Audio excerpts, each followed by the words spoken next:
Hello दोस्तों, welcome in my channel गुरु की पाठशाला। आशा करता हूँ आप स्वस्थ होंगे, अच्छे होंगे और आपकी तैयारी चलती होगी। तो आज शुरू करते हैं हम लोग कोडिंग डिकोडिंग में। एक नया टॉपिक है कोडेड स्टेटमेंट। कोडेड स्टेटमेंट में क्या होता है, कभी कभी दो स्टेटमेंट दे दिया जाता है, उस दोनों स्टेटमेंट की तुलना करके किसी एक शब्द का अर्थ या मीनिंग बताने के लिए कहेगा। कभी कभी तीन स्टेटमेंट दे दिया जाता है, उसकी तुलना करके किसी एक शब्द का अर्थ ज्ञात करने के लिए आपसे कहेगा। इसको भली भांति समझने के लिए आइए एग्जाम्पल का सहारा लेते हैं। एग्जाम्पल से ये बात आपको बहुत अच्छी प्रकार से समझ में आ जाएगी। तो जैसे क्वेश्चन है, किसी कूट भाषा में डू री मी का अर्थ है ही इज लेट, फा मी ला का अर्थ है शी इज अर्ली और सो टी डू का अर्थ है ही लिव्स सून है। तो निम्न में से लेट कूटित भाषा में किस शब्द का अर्थ है। तो हमसे पूछ रहा है कि यदि कोडिंग स्टेटमेंट दिया है, तीन स्टेटमेंट यहाँ दिए हैं और लेट शब्द को कह रहा है कि ये लेट शब्द किसके लिए आया है। तो आइए पहले स्टेटमेंट लिखते हैं। देखिए दिया है डू मी रीड, डू री मी का अर्थ है ही इज लेट। दूसरा स्टेटमेंट है फा मी ला का अर्थ है सी इज अर्ली। थर्ड दिया है सो टी डू, सो टी डू का अर्थ दिया है ही लिव्स सून। ये दिया गया है।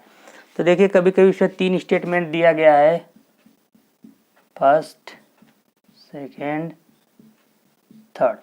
कभी कभी तीन स्टेटमेंट ना दे करके मात्र दो स्टेटमेंट दिया रहता है। जैसे डू ही रीड, मान लीजिए इसमें तीन स्टेटमेंट ना देकर केवल दो ही स्टेटमेंट दिया रहता। डू री मी का अर्थ है ही इज लेट, फा मी ला का अर्थ है शी इज अर्ली। तो इसमें क्या किया जाता है, दोनों में जो कॉमन है इस साइड का देख लीजिए और इस साइड दोनों वहीं उसका अर्थ होगा। जैसे दोनों में देखिए मी है, इधर दोनों में क्या है इज, तो मी का क्या अर्थ हुआ इज हो गया। तो ऐसे ये दो ही स्टेटमेंट दिया रहता है। देखिए ये दोनों में, यहाँ दोनों में देखिए, दोनों पहले और दूसरे स्टेटमेंट में देखिए, पहले वाले मी दिया है, दूसरे वाले मी कॉमन है, दोनों में है। इधर देखिए दोनों में इज है, इधर इज है, तो मी का अर्थ क्या हुआ, मी का अर्थ क्या हुआ इज हो गया। पहला और दूसरे का कंपैरिजन कर लीजिए। उसके बाद देखिए दूसरे और तीसरे स्टेटमेंट में, दूसरे और तीसरे स्टेटमेंट में देखिए कॉमन क्या है, दोनों में क्या मिल रहा है। तो दोनों में कॉमन कुछ नहीं मिल रहा है, दोनों में कॉमन कुछ नहीं मिल रहा है। तो इसको छोड़ दीजिए। तब पहले और तीसरे में देखिए, पहले और तीसरे में कंपैरिजन करिए। पहले में देखिए और तीसरे में देखिए, इसमें भी डू है, इसमें भी डू है। पहले और तीसरे की तुलना करने पर आ रहा है डू दोनों में है, और इधर देखिए पहले और तीसरे में इधर क्या कॉमन है, दोनों में ही कॉमन है, हो गया। तो पहले और दूसरे का कंपैरिजन करने पर मी बराबर इज मिला है, और पहले और तीसरे का तुलना करने पर डू बराबर ही मिला है। हमसे क्या पूछा है कि लेट के लिए बताइए, तो डू के लिए ही है, मी के लिए इज है। तो लेट, अब देखिए लेट इसमें किस में है, तो लेट पहले वाले में है, लेट है, इज है, ही है। तो ही का क्या हुआ, ही का हो गया डू, ही के लिए क्या हो गया डू हो गया, और इज के लिए क्या हुआ, इज के लिए मी, ये हो गया। तो लेट के लिए क्या होगा री होगा। तो लेट के लिए क्या होगा, लेट के लिए कौन सा री शब्द का प्रयोग किया गया है, यही है।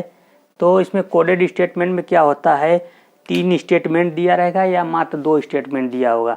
तो तीन स्टेटमेंट दिया होगा तो पहले आपको तुलना करना पड़ेगा, पहले दूसरे का तुलना करिए और किसी एक शब्द का अर्थ निकाल लीजिए। उसके बाद दूसरे तीसरे का देखिए, यदि दूसरे तीसरे में तुलना करने में कुछ नहीं मिल रहा है तो पहले और तीसरे का तुलना करिए। देखिए हम यहाँ पहले और दूसरे का तुलना किए हैं, मी बराबर इज। यहाँ पर दूसरे तीसरे का तुलना करने पर कॉमन दोनों में नहीं, कोई शब्द ऐसा नहीं है जो दोनों में मिले, दोनों 2 और 3 में मिले, इसलिए मैं पहले और तीसरे का तुलना किया हूँ। पहले तीसरे का तुलना करने में मिला है डू बराबर ही। अब देखिए, अब हमको लेट का निकालना है, तो लेट देखिए किस में है, स्टेटमेंट 1 में लेट है। तो यहाँ देखिए स्टेट 1 में इज को मी, इज को क्या लिखा गया है, मी। तो इज किसके साथ होगा, मी के साथ। ही के लिए डू आया, ही होगा डू के साथ। तो बचा क्या, बचा लेट, इधर लेट बचा, इधर क्या बचा, री बचा। तो लेट का क्या हो जाएगा, री हो जाएगा। तो लेट बराबर री, यही हो गया हम लोग का आंसर। तो इसमें कौन सा सही है, ऑप्शन नंबर 4 सही है यहाँ पर। इस प्रकार के क्वेश्चन को आप लोग प्रैक्टिस करिएगा, अभ्यास करिएगा। 2-3 क्वेश्चन का अभ्यास कर लेंगे, इसको आप परीक्षा में भली भांति कर लेंगे। एक प्रकार का इसी में और आता है क्वेश्चन नंबर 2। देखिए, कल्पना कीजिए वर्षा जल है, कल्पना कीजिए वर्षा जल है, जल सड़क है, सड़क बादल है, बादल आकाश है, आकाश सागर है, सागर एक मार्ग है, तो हवाई जहाज कहाँ उड़ती है। इसमें क्या दिया रहता है, इसमें आपको सेंटेंस दिया रहता है क्या, कि कल्पना कीजिए। वास्तव में सच्चाई है नहीं, लेकिन इसको आप कल्पना कीजिए, इमेजिनेशन कीजिए।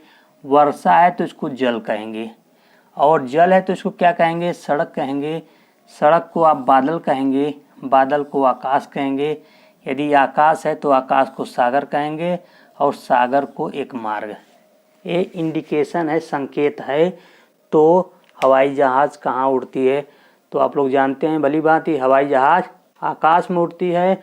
और आकाश को देखिए क्या कहा गया है, आकाश सागर है।